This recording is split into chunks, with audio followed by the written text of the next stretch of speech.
Welcome to the Kapow Film Festival. We're very fortunate today. We have Lilimar, who actually is in a movie called Mad World at Kapow, and she's agreed to sit down with us for a little talk. Hi, Lilimar. Hello, hello. Thank you for having me. Well, thank you for being here. You're actually talking to us from Miami, so this is a coast-to-coast broadcast, so to speak. Yes. Heck yeah. Cool. How's your day going? Really good actually. Kind of chaotic. The traffic is absolutely wonderful, just delightful. And but it's been good. It's been nice being back in my hometown and like seeing family and like old like childhood friends and everything. And so it's been really nice. It's like it's good for the soul. It's good for the soul. Very good, very good. Can you go back with us a little bit and tell us how you got your start? What age did you decide you want to be an actress? I think the big decision was probably made when I was 9. And like that's when I took my first acting class. And I remember it being like a commercial class and it was comedy. And I was just like, oh my God, this is fascinating. This is so cool. Like I feel alive. So it was just a place for me to put my energy at that time. I was modeling, but then like that class was like, no, this is the art that I want to do. And that's when it really started for me. Wow. So you went from your first commercial acting class, because there's a lot of kids out there, a lot of adults too, actually, that are saying, how'd you do this? How'd you go from your initial spark as a actress in acting in a commercial class? How'd you get your agent? How'd you start doing auditions? How all that started? It's funny. I think we all, when we first start, get so just to really try to find all the answers of like, oh my God, like how do I get auditions? What is this whole agent thing? What are the percentages? What is all this stuff? And back then, as much as I loved just acting and getting to do everything, it was definitely a hustle. Me and my family trying to figure it all out, but it was cool. My start at least was the modeling school that I was going to at the time, and they had representation and teachers that were more than happy to guide me and give me little tips and tricks on at least in the beginning. But yeah, finding an agent, finding what really works for you, it's really all intuition. I guess it's like really just sitting down, meeting with lots of people and trying to see which one really you think fits for you and think is going to really work with you and works well.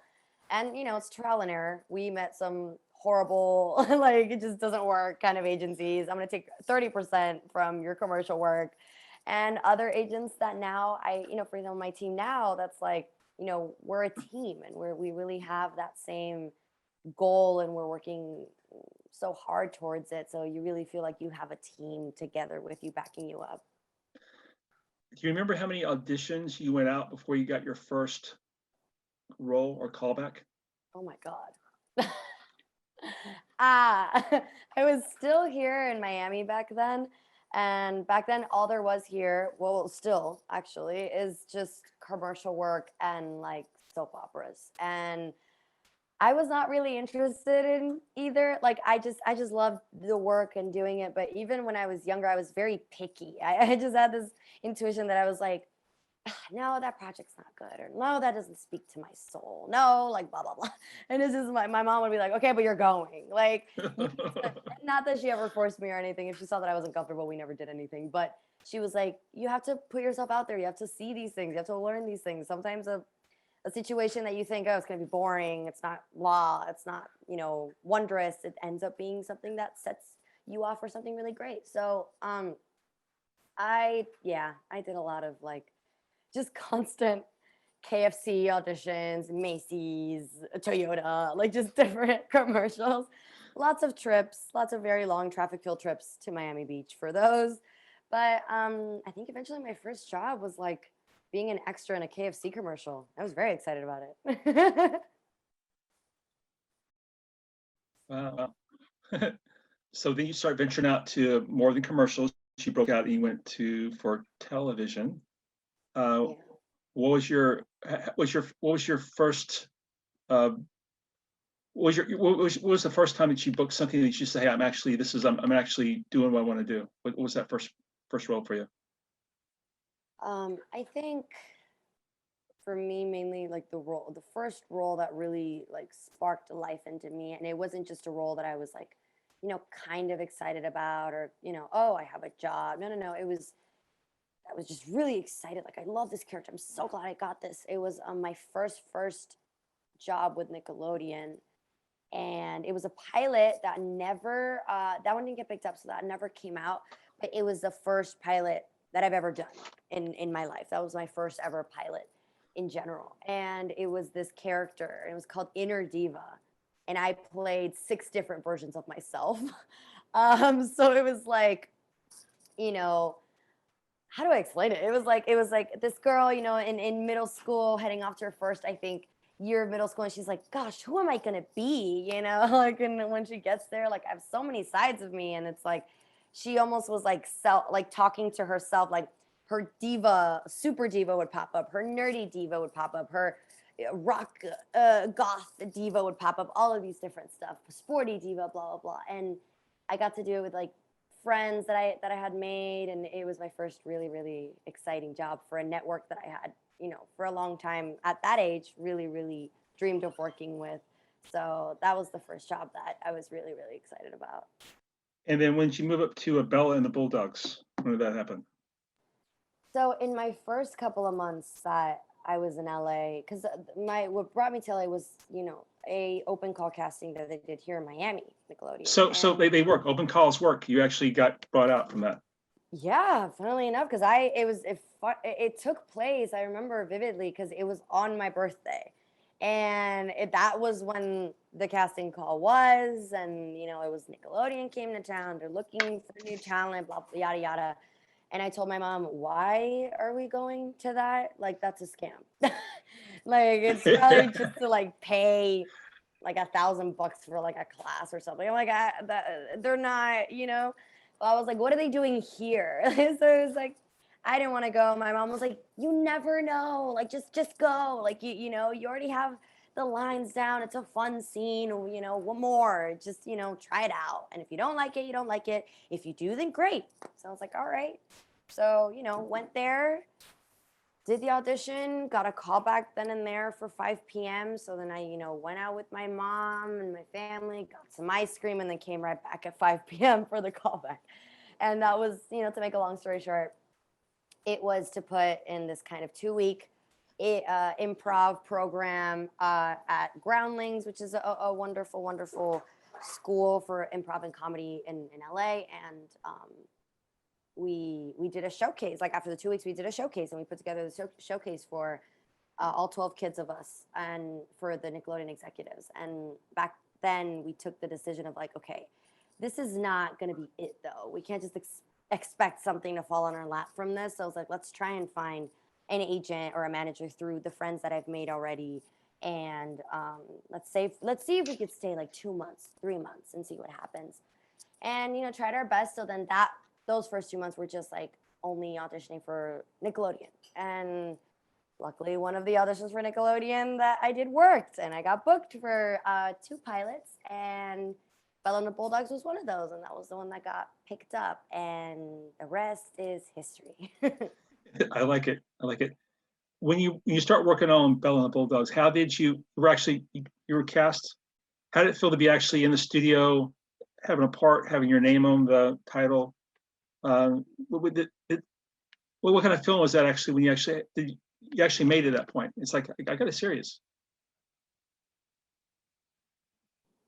So it was the coolest thing. It was surreal. It was overwhelming. It was exciting. I was like taking pictures every 3 seconds, and my mom was like, I have no idea what we're doing, but this is a really cool city, and my daughter's doing cool things. And so we were just, like feeling it out and doing what we could, and just like taking it all in. And it was cool because like at that moment, everything was so different, just everything. Just, the city, the people, the culture, the way of working. So it was a lot to get used to. And I think there were times where I did feel overwhelmed and like, oh, I don't know where to start. But I think just the excitement was so strong at that age. I mean, I was 13 doing my dream job. I was like, I was on a sugar rush 24/7. So it was, I just remember it being like, I look back at it now and I think of, tell me 2013. That's like the year that changed my life. It's just like so many happy moments sprinkled throughout the year. It's a beautiful cake. I love that. I love that.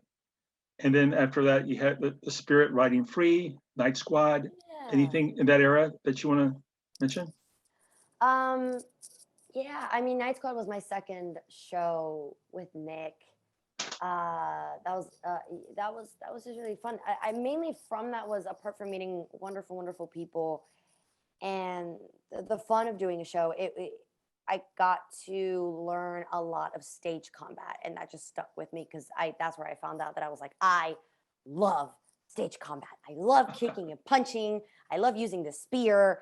I just like I love flipping people over. It was so cool, and it's very it's a very therapeutic for me. I don't know why. It just takes your stress right out. And I it was there was I look back and there's a really big, cool learning experience within every job that I've done. And Spirit Writing Free was another one of those because that was my first uh, big voiceover job, where I played a character and I was going to have a character that, is cute and she speaks and she has a doll. And like, oh, it was so exciting. And it was another one of my like childhood dreams come true. And so that eventually, now I have, Cleopatra in Space where I play Cleopatra, so, which I'm forever grateful to DreamWorks and Peacock and everything for working with me and just everybody on that project because that was even bigger. It's like, oh hi, you're gonna be Cleo, and I'm like, oh my god. So Cleo, yeah, that's so cool. yeah. Now I have now I have a whole little career out of voiceover and dubbing, and then that's a cool thing because I never thought that would be something that was in the cards for me, and now it is, and I keep learning. So it's a really cool part. Cleopatra in Space, I watched it, and it's actually it harkens back to kind of the old school uh, cartoons on like Saturday morning. I used to watch them all, and that it's got some good animation, a good story, a great hero, and I love how Cleopatra came back and just you worked with that. It's fun. How's it working as a voice actor? It's so different from you're not really you're it's just your voice. So how do you how's that been for you as a voice actor?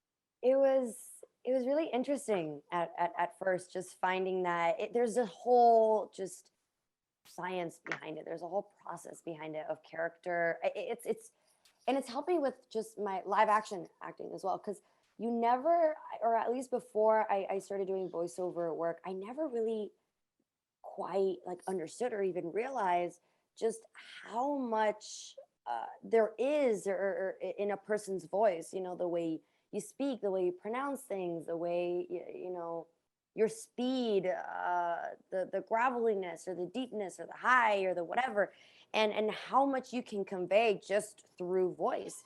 And so that was a learning experience as well because I was so used to like, oh, if I'm going to do character development, it's like their posture, the way they sit, the way they move, the way they blah blah blah, and it was really cool being able to focus in even more on the person's main form of communication because a lot of times it's like they're not going to see me, they're not going to see me do all these bunch of hand gestures and faces behind the mic, they're just going to hear my voice, and hopefully the animation looks really cool. But it's and I watched a lot of like for example one of the voice actors she's amazing and she's done the voice for Timmy on Fairly Odd Parents and on Teen Titans and this and that, and she's done young boys and old and women and this and that, and you're just like, whoa, her process of thinking of like, okay, this character is going to have this voice because, or like this way of life affected their voice in this way. You're just like, wow, that's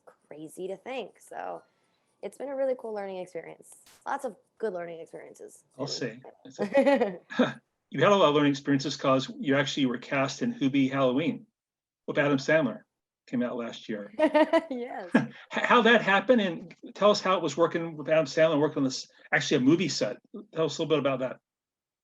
Yeah, it was my first big movie, you know? It was and Adam Sandler nonetheless. Like it was just another casting, you know. I got it. It said, you know, this movie, it's exciting. It's a Halloween Adam Sandler movie. And I was like, all right, this is super cool. Let's go. And it was for a cameo, and so that's the first audition I've actually ever done that was like I did 3 to 4 characters in the audition, and it was just these small lines, and then you know if they like you for the cameo, then they'll choose you for one of them, and luckily they did.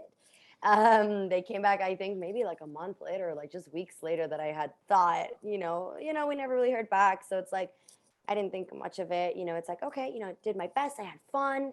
I did what I did and I'm proud. And if they didn't do it, if I didn't get chosen, okay, cool, next one. But no, not next one. They came right back. So it was cool. And it was just a really fascinating set to be on. It was just so fun. It was these long, long hours of just fun, honestly. And we were inside a barn the entire time, and we didn't even see the sun go up or down.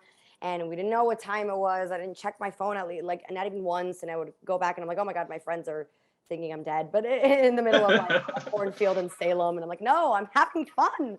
And it's funny because there were friends of mine were cast in that as well. So it's this experience of like one working with Adam Sandler, who's an amazing, amazing human being, and you learn so much just by being near him, and the directors, the producers, the cameramen, everybody on set that he trusts so much to work with. And also, you know, being in a different state, and this like, you know, being outside the city, and like also being there with friends, and dressed in crazy Halloween costumes the whole day for like 3 4 days straight. It's one of those memories that's like, whoa, that's gonna be such a good memory to always look back on. Oh, wow. That's a great, so much fun. Uh, Yeah. Lilimar, the way you got to the Kapow universe, actually, the way we're able to see is one of your movies, Mad World, came into our is showing in our festival. Um, Now that was kind of during a quiet time during COVID. How did you get associated with the Mad World production?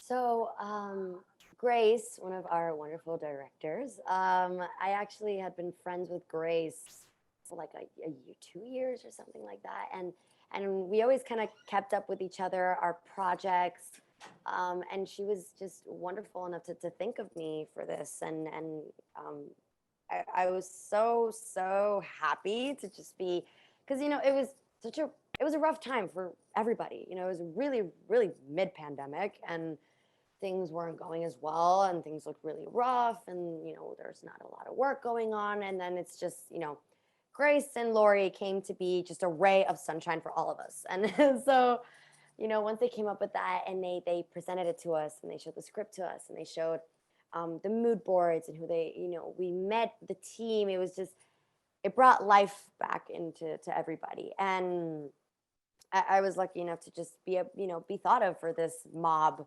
boss You character. played a And mobster. yes, oh my God, that's been my dream since forever. I love Robert De Niro. So when I was like 8, I wanted to be just like him. So I don't know. It was yeah. I was like, oh, I'm living vicariously through this character. I love your character's name too in the film. Oh yes, I thought that was a knee slapper. I thought that was just great. Funny, And funny. funnily enough, they were able to get, I think one of Lori's friends was able to make like a necklace or something, big necklace that I actually wear in the scene that says Chanel and everything. And I was like, oh, this is just, I feel so cool. No, terrific work. In fact, such terrific work. I think you probably know that we at Kapow we give awards out, and they're called Kapowies. Yeah. And there's an ensemble nomination. We put nominations out last night, and the Mad World Ensemble is nominated for Best Ensemble for a short film. So We're congratulations. very excited. Thank you. Thank you guys so much. Like oh my gosh, our group chat was very active. I'm sure. I'm sure. Amazing. So now you still train, because I mean you're an actress. You're an actress in training. A good actress never stops training. You keep it up, right? Yes, sir. Yeah. And you have still coaches you still work with, right? Yeah, I have about like three coaches that I adore and trust and look up to. And I work with them for different auditions and projects and things like that. And sometimes just because I want to keep, really honing in on my craft and just seeing how I can push myself, what new things I can learn, who else can I meet, through them that they trust. That's like, okay, it's a wonderful thing to learn, and that's one of the things that I love about my career so much. Is just there's so much to unbox and there's so much to learn, and every single person you meet just has a different theory and life story and way and tricks and step by steps to do things, and it's cool diving into everybody's world and everybody's mind. And um, I'm still so young, and especially I feel like at this age, it's like the age that's like the most exciting to just shove a bunch of information in your brain and just be like, okay, what can I try today? Like, I don't know, impress myself, or I don't know, challenge myself and push myself over the edge. So yeah, it's wonderful working with mentors. You have to. If you could go back and talk to yourself when you were 9 years old, Hmm. because you've experienced a lot in the past 10 years, or I guess 11 years, what what advice would you give your 9 year old self? Hmm. Let's see, 20-year-old Lilimar to 9-year-old Lilimar. I I think I think if I would even get to talk to my younger self, I'd give her such a big hug. Like I'm proud of the things that I did. I'm proud of the way I chose to live my life, the way I chose to just chase after what I thought, I really loved and had so much fun doing.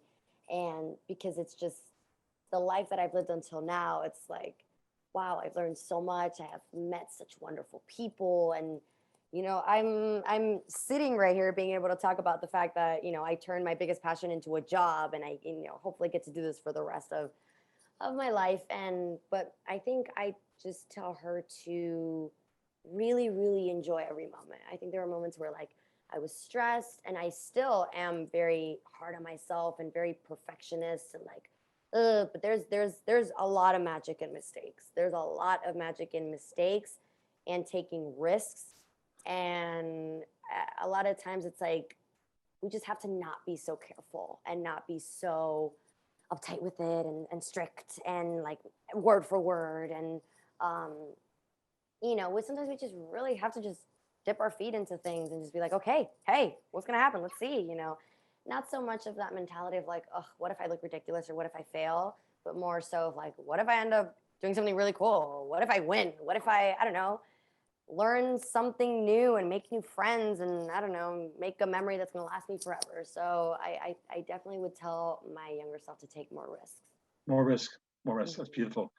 Now you have a lot of fans out there. A lot of folks follow you. And sure, a lot of young kids or older people and whatever would like to be in your shoes. As an actress who's been successful, who's got a good head on her shoulders, what advice would you give to an aspiring actor or actress to make it in this crazy world?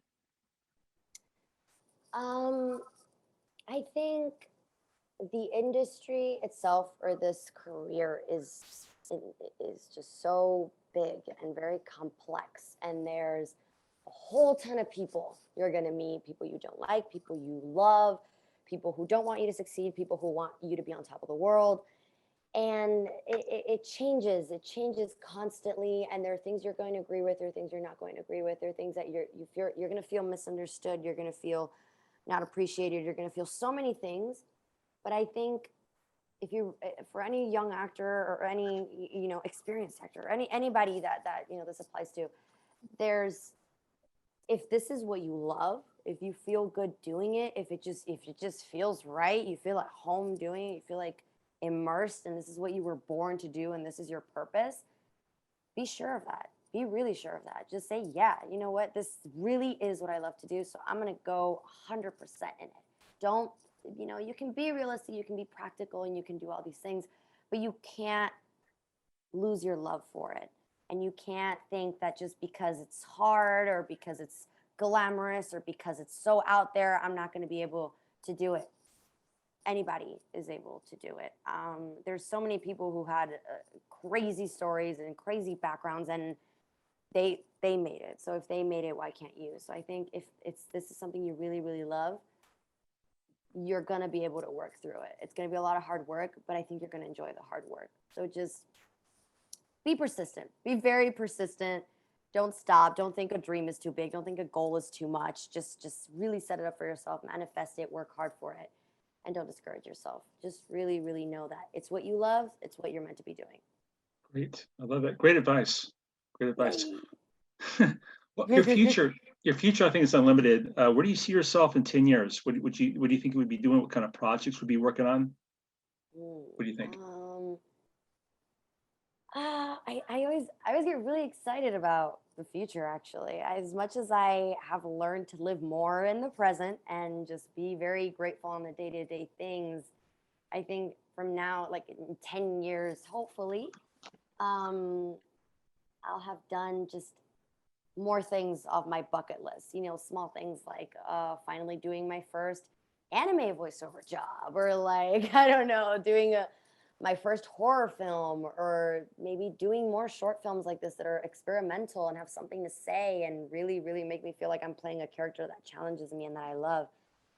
So in 10 years, I hope to be just happy, grateful, not to be happy with where I am, to be happy with my career and the risks that I've taken, the changes that I've made, and the characters that I've said yes to, and just feeling like I'm at a point where, like, whoa, I've done some cool stuff and I've really learned from these characters. And hopefully there have been, there already has been people, which is amazing, but hopefully there will be even more people who will feel something, anything through my work, whether that is motivation, inspiration, laughter, really anything. So I hope to see that in the future.